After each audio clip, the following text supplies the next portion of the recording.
One of the things I'm excited about personally is that I've been involved in a lot of the discussions, as have many of you, about what's going on. Why is it that it seems like church, that kids when they leave youth groups are leaving the faith?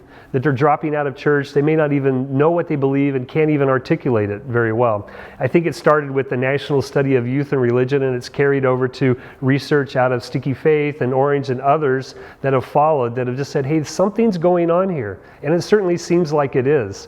And I'm excited about this book because, again, it champions teaching as an important component of a local church ministry. I think for the last decade or two, we've gotten fascinated with programming and presentations and doing talks and worship music. And we evaluate at the end of the day how well it went based on how well we transitioned between one event to another. And we didn't really care whether students were learning along the way. Sunday school seems to be ebbing away. And in the middle of all of this, you have students who are leaving the church at age 18 and leaving the church at age 18.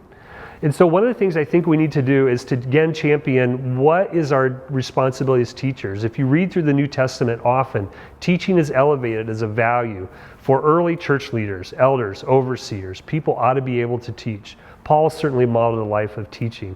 We can do the same.